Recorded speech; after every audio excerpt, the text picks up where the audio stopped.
આગળ સમાચારમાં વાત કરીએ તો રાજકોટથી સમાચાર પ્રાપ્ત થયા છે। મહત્વપૂર્ણ સમાચાર રાજકોટથી સામે આવી રહ્યા છે। તો રાજકોટમાં એસિડ ગટગટાવીને આત્મહત્યાનો મામલો સામે આવ્યો છે। ધાર્મી નામની બાળકીનું મોત નીપજ્યું હતું, જેમાં સારવાર દરમિયાન મોત થયું હતું। 9 માસની બાળકીને માતાએ એસિડ પીવડાવ્યું હતું। માતાએ પોતે પણ એસિડ પીતા તેનું પણ મોત થયું છે। દીકરી સિવિલ હોસ્પિટલમાં સારવાર હેઠળ હતી। બાળકીની માતા વિરુદ્ધ ગુનો દાખલ કરવામાં આવ્યો છે। તો રાજકોટમાં એસિડ પીને આત્મહત્યાનો મામલો, જેમાં ધાર્મી નામની બાળકીનું મોત નીપજ્યું છે। સારવાર દરમિયાન આ બાળકી મોતને ભેટી છે। 9 માસની બાળકીને માતાએ એસિડ પીવડાવ્યું હતું।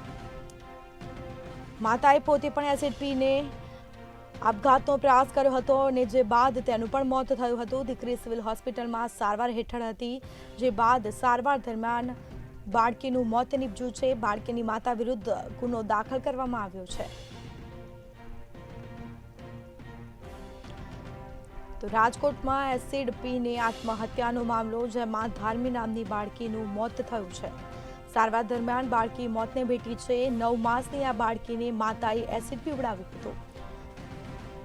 વધુ વિગતો સાથે સંવાદદાતા ધ્રુવ કુંડેલ આપણી સાથે ફોનલાઈન પર જોડાઈ ગયા છે। જી, રાજકોટમાં એસિડ પીને આત્મહત્યાનો મામલો, બાળકીનું મોત થયું છે, શું માહિતી?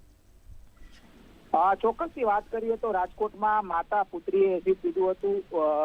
ત્યાં ઘર કંકાસના મુખ્ય કારણે માતાએ પોતાની પુત્રીને એસિડ પીવડાવ્યું હતું અને ત્યારબાદ પોતે એસિડ પીધું હતું। તેમાં ક્યાંક માતાનું મૃત્યુ નીપજ્યું હતું। ત્યારે જે મહિલા છે તે મહિલાના પતિ પણ મહિલા વિરુદ્ધ ક્યાંક ફરિયાદ નોંધાવી હતી। પણ એક ખૂબ જ દુઃખદ સમાચાર હાલ રાજકોટ તરફથી મળી રહ્યા છે। ધાર્મી નામની જે બાળકીનું મોત પણ ક્યાંક નીપજ્યું છે। સારવાર દરમિયાન જ આ 9 માસની બાળકીનું મોત નીપજ્યું છે। ખાસ તો એસિડ પીવાના કારણે આ બાળકીનું મોત નીપજ્યું છે, કારણ કે માતાએ પોતાની પુત્રીને એસિડ પીવડાવ્યું હતું। આ કરુણ ઘટના બાદ ક્યાંક હાલ પરિવારમાં શોકની લાગણી છવાણી છે।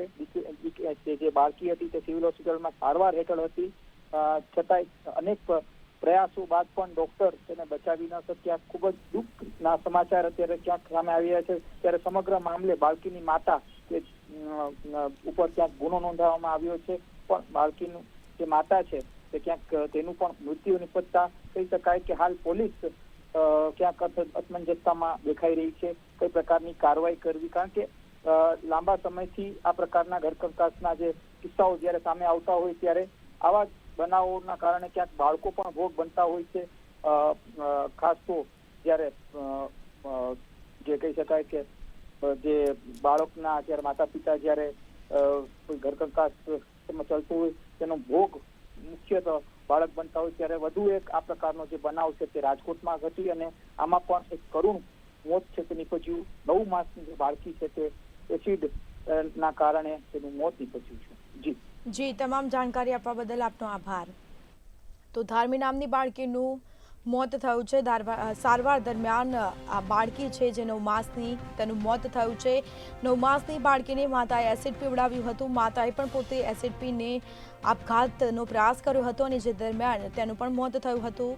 તો દીકરી સિવિલ હોસ્પિટલમાં સારવાર હેઠળ હતી। સારવાર દરમિયાન આ જે બાળકી છે તેનું મોત થયું છે। બાળકીની માતા વિરુદ્ધ હાલ ગુનો છે તે દાખલ કરવામાં આવ્યો છે।